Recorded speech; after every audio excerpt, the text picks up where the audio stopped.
Bonjour et à nouveau bienvenue dans le parc national du TID, du volcan TID, sur l'île de Tenerife, dans les îles Canaries, en Espagne.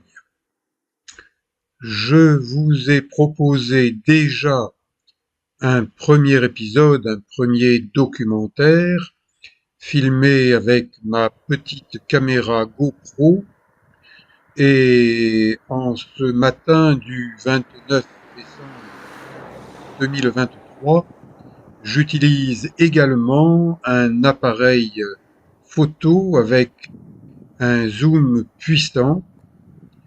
Le début de ce documentaire, le 701e documentaire de ma chaîne YouTube amateur.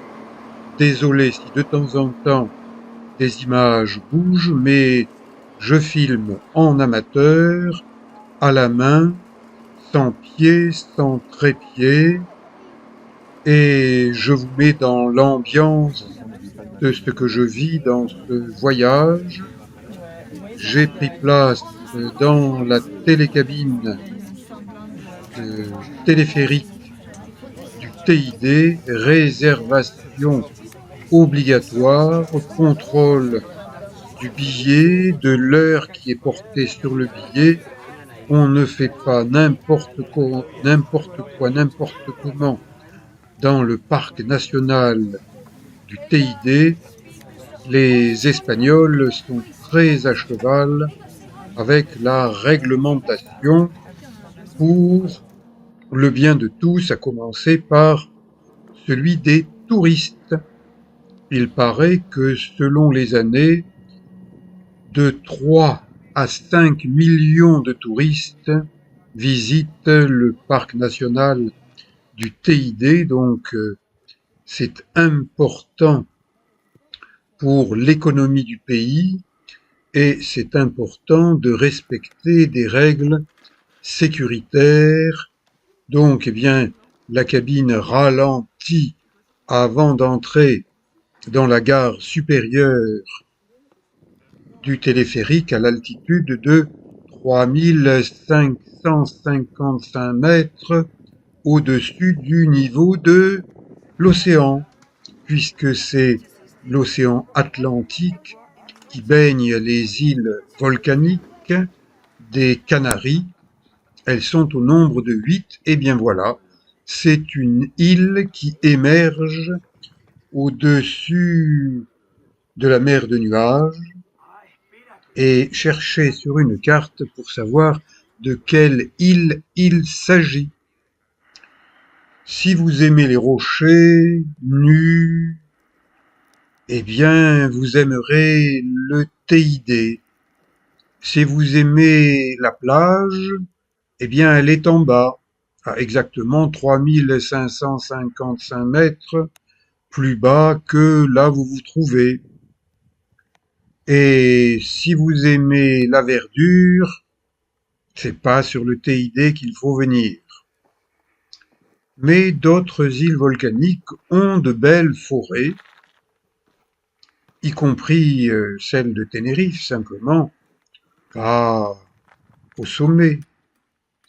Donc, il faut aimer les panoramas plutôt désertiques pour se sentir bien en tant que touriste, visiteur privilégié, avec volcans, avec mer de nuages, avec mer océane.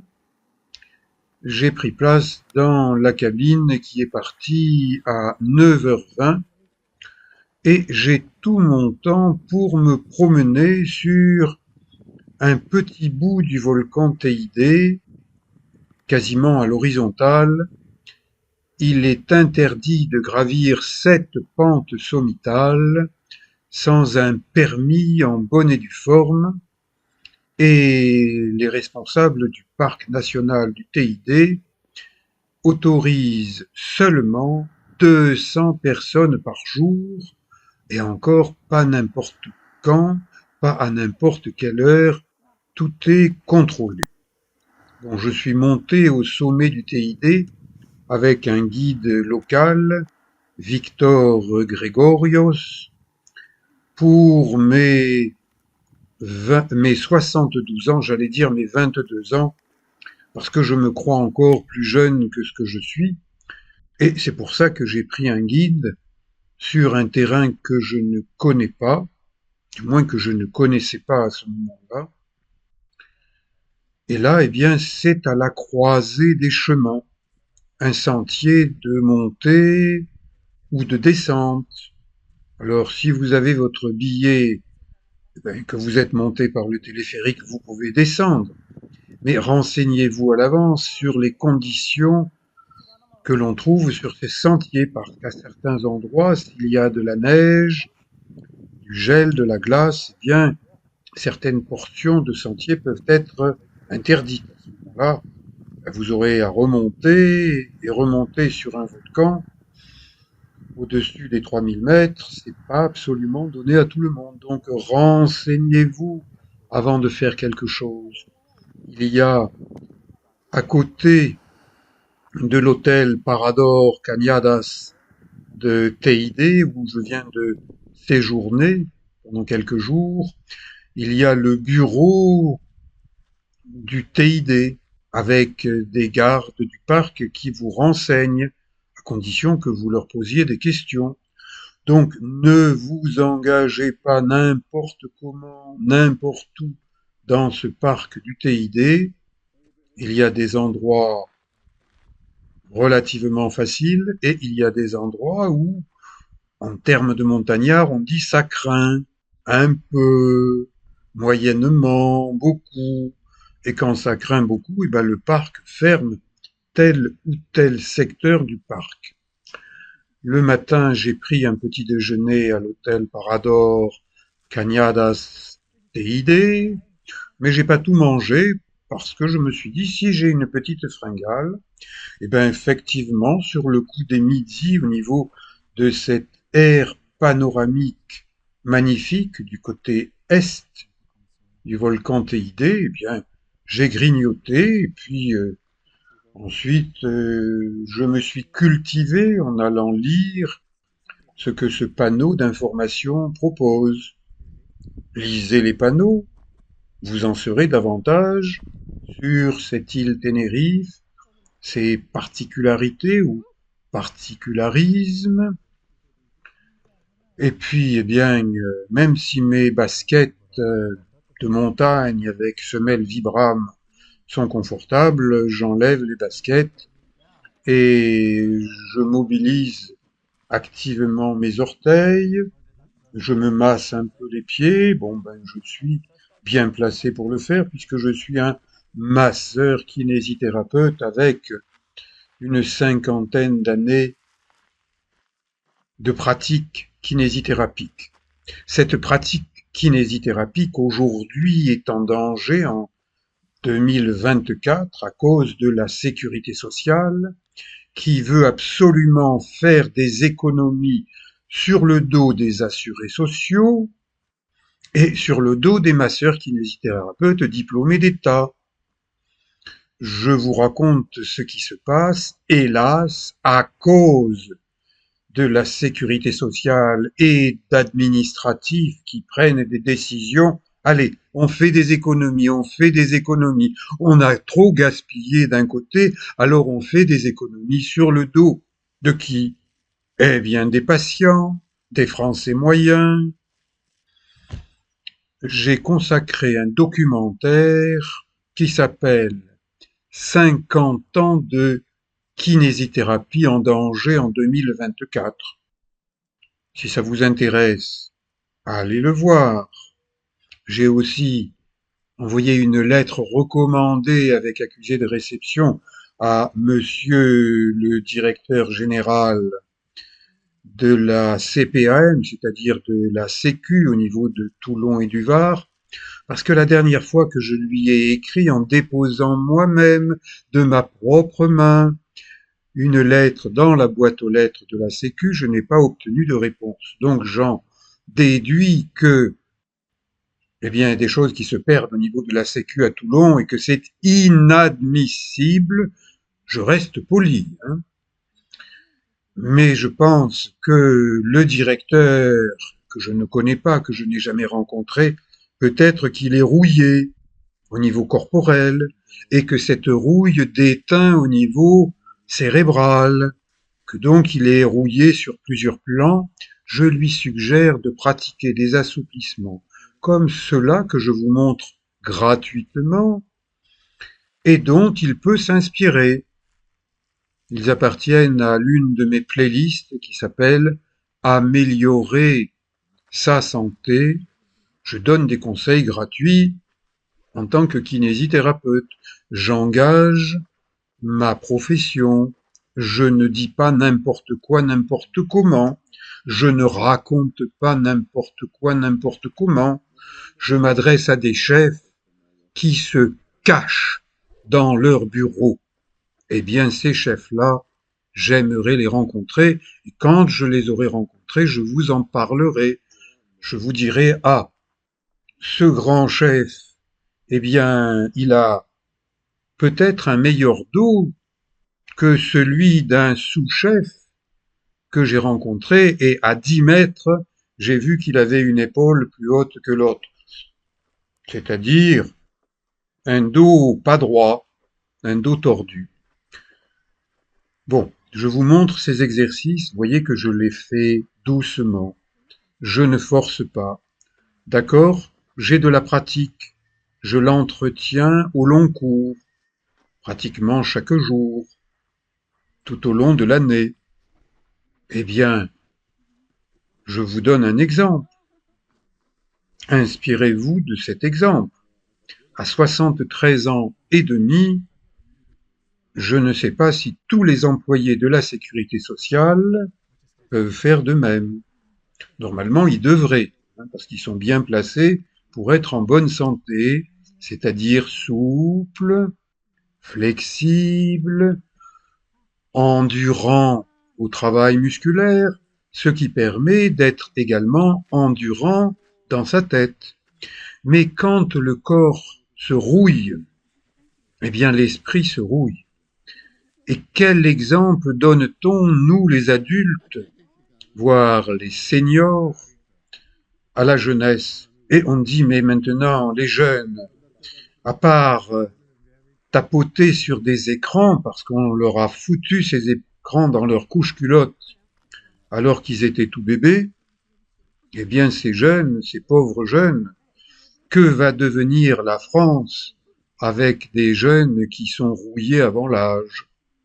Et ils sont rouillés parce que certains adultes et seniors qui pourraient et devraient montrer le bon exemple, eh bien, ils ne donnent pas le bon exemple au niveau physique. Je vous ai parlé d'un maire qui est basé en face de Toulon. Eh bien, les gens de sa commune disent, le maire, oh là là, il grossit de plus en plus. Et ce maire, je lui propose de chausser des baskets et de m'accompagner sur son littoral. Non, non, non, non, non. Monsieur Long me harcèle. Eh bien, ce maire ne donne pas un exemple parfait au plan physique. Et même au plan mental, il n'a pas eu la correction de répondre à un courrier tout à fait poli que lui a adressé le club alpin français. Hélas, certaines personnes qui ont été élues se croient un peu tout permis. Alors j'ai une phrase pour ces gens-là. Deux points, ouvrez les guillemets. C'est du Éric Long. Vous m'avez élu, vous m'avez dans le cul. Eh bien, c'est dommage que certains dirigeants se comportent comme cela.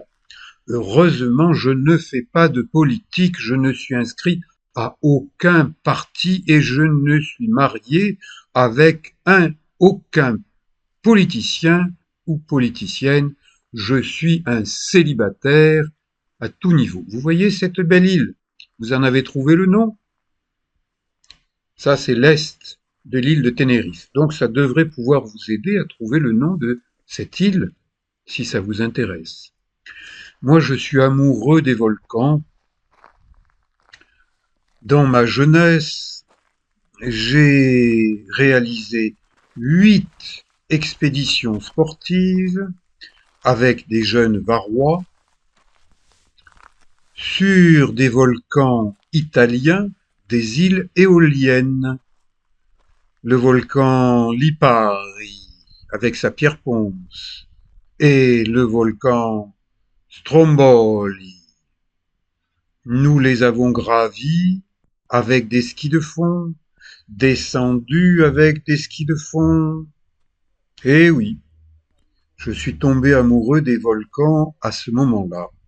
Et maintenant que je suis devenu senior, je viens de tomber amoureux des volcans des îles Canaries.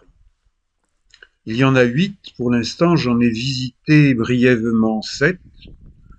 Et j'espère que je vais visiter la 8e, retourner au mois de juin sur Tenerife, remonter sur des volcans, ceux du parc national du TID, refaire peut-être cette montée en téléphérique et peut-être monter en basket jusqu'au sommet si j'obtiens mon permis de monter et peut-être descendre en basket jusqu'en bas. Nous verrons. La vie est pleine de surprises. En tant que sportif, eh bien, je crois que je n'ai pas tout à fait fini de dire ce que je fais, ce que je peux faire, en incitant d'autres à en faire autant. Par exemple, j'ai dit, si vous voulez m'accompagner au mois de juin sur des volcans au niveau du parc national du TID, eh ben, dépêchez-vous, parce que pour l'instant, il ne reste plus que 3 chambres libres au niveau de cet hôtel Parador Cañadas des TID.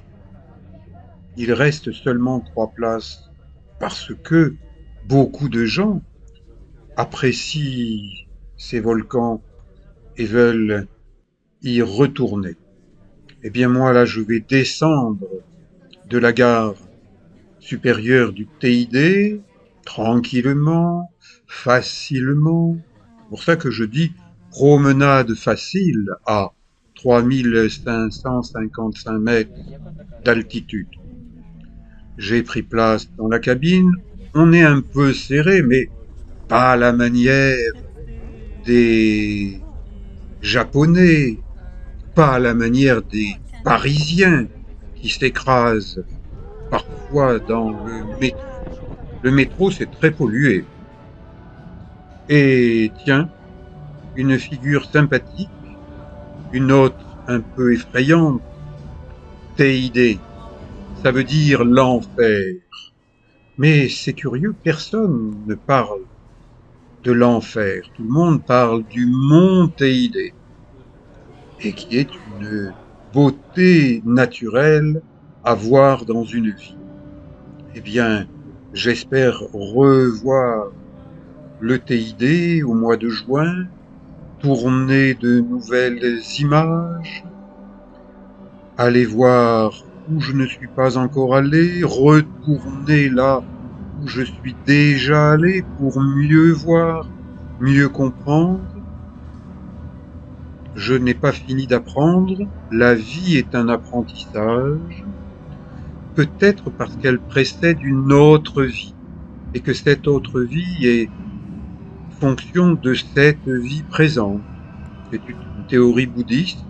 Regardez cette momie trouvée sur le TID, donc je vous dis à bientôt, ici ou ailleurs.